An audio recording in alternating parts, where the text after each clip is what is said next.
Especially the direction team, the Thaman's team. మీరందరూ ఎంత కష్టపడ్డారంటే దీనికి. నేను ఎప్పుడు వచ్చినా కానీ ఎవరికి నిజంగా చెప్తున్న తమ నిద్రాహారాలు ఎవరికి. ఒక 25 రోజులు అందరూ ఒక మహా అయితే మధ్యలో ఒక పావు గంట 20 నిమిషాలు పడుకొని ఉంటారు. ఎవరికి నిద్రాహారాలు లేవు. రైట్ ఫ్రమ్ ఎడిటింగ్ టీమ్కి కానీ, ఎఫెక్ట్స్ టీమ్కి కానీ, మిక్సింగ్ టీమ్కి కానీ. నాకు అనిపించింది వీళ్ళందరి కష్టాన్ని చూసి వాళ్ళు ఒకటే అడిగారు, నన్ను చిన్న కోరిక అడిగారు, నువ్వు బ్లాక్ డ్రెస్ వేసుకుని కటన పట్టుకురావు కింద నుంచి మేము అలా చూసుకుంటాం అంటే. నాకు అనిపించింది, నాకు మామూలుగా ఇది చేసేవాడిని కాదు కానీ వాళ్ళ పడ్డ కష్టానికి నాకు చిన్న మొహమాటాలు ఎబ్బెట్లు నాకు అలవాట్లేవు. ఎప్పుడు సినిమా హిట్ అయినా సరిగ్గా ఆడకపోయినా నేను ఎప్పుడు బయటికి రాను. అలాంటిది ఈ సినిమాకి లేదు నేను ప్రమోషన్కి వస్తానని చెప్పి నా చేత నల్ల కళ్ళజోడు పెట్టించి పిందాక తుపాకి కూడా పట్టించి ఎందుకు చేస్తానండి ఇదంతా? మై లవ్ ఫర్ దెమ్, అంటే my love for your hard work, my love for your commitment. And what a team, what a team. Thaman గురించి చెప్పాలంటే నేను తమన్కి భయం వేసేది, ఇతను మీసం మెలేస్తాడు. నేను ఒకసారి ఫోన్ నాకు నేను ఎంత పొలిటికల్ బిజీగా ఉన్నా ఎవరో ఒకళ్ళు ఒకసారి కొంచెం బాగా వస్తుందంట కదా తమన్ చెప్తున్నాడు, నాకు భయం వేసేది.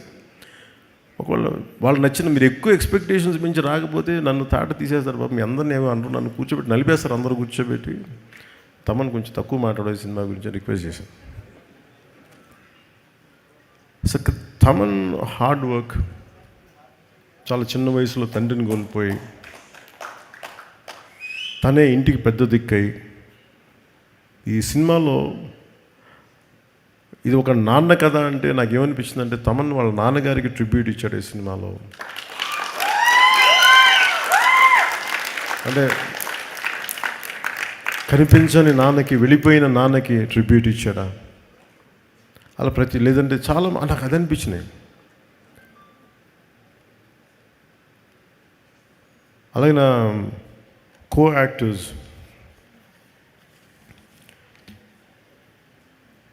First let me start with Prakash Raj గారు. నేను ఈ సినిమాలో ప్రకాష్ రాజ్ గారు ఉన్నారు, మీకు ఏమన్నా నన్ను అడిగారు ప్రొడక్షన్ వాళ్ళు మీకు ఏమైనా ఇబ్బంది ఉంటుందా అంటే సార్ నాకు అసలు ఇబ్బంది ఉండదు ఎవరితోటి. నా పొలిటికల్ అభిప్రాయాలు చాలా బలంగా ఉంటాయి. నాకు విషయం చెప్పాలనుకుంటే మొహమాట పడను, చెప్తాను. కానీ ఇంకొక నా యాక్టర్స్ కూడా అభిప్రాయాలు ఉంటాయి, దాని తప్పేం లేదు. ఒక్కోసారి పర్సనల్గా అవుతుంది అది. అంత మాత్రాన సినిమాకి నేను ఇచ్చే గౌరవం ఏంటంటే సినిమాకి నాకు ఎందుకు అన్నం పెట్టిన తల్లి ఇది నాకు సినిమా. ఈరోజు నన్ను కూర్చోబెట్టి నన్ను డిప్యూటీ సీఎం హోదాలో పెట్టింది అంటే అది సినిమా నాకు ఇచ్చింది. నా సామాజిక అంటే నా ఒక ఈ సమాజంలో ఉండే ఈ అసమానతల మీద కోపం నాకు ఎగ్జిబిట్ అవ్వడానికి సినిమా పనిచేసింది నాకు. అందుకని నాకు సినిమా అంటే చాలా చాలా గౌరవం. అందుకని మీరు ప్రకాష్ రాజ్ గారు ఉంటే మీరు యాక్ట్ చేస్తారా లేదా అంటే అస్సలు నాకు ఇబ్బంది లేదండి. నేను ఒకటే కోరుకుంది ఏంటంటే సెట్లో అలాంటి టాపిక్లు పెట్టద్దని చెప్పిన అది ఒకటే నేను కోరుకునేదాన్ని. నువ్వు ఎందుకు ఇట్లాంటివి మాట్లాడితే కొంచెం ఇబ్బందిగా ఉంటుంది. Let him be professional, I will be professional. అస్సలు నాకు ఇబ్బంది లేదు. సో అలాంటిది ఒక బ్రిలియంట్ యాక్టర్ ప్రకాష్ రాజ్ గారు. We might have many differences, that's not an issue when it comes to cinema. అవన్నీ అది వేరే ప్లాట్ఫామ్లో మాట్లాడుకుంటాం. సో ప్రకాష్ రాజ్ గారికి మనస్ఫూర్తిగా నా ధన్యవాదాలు తెలుపుతాను.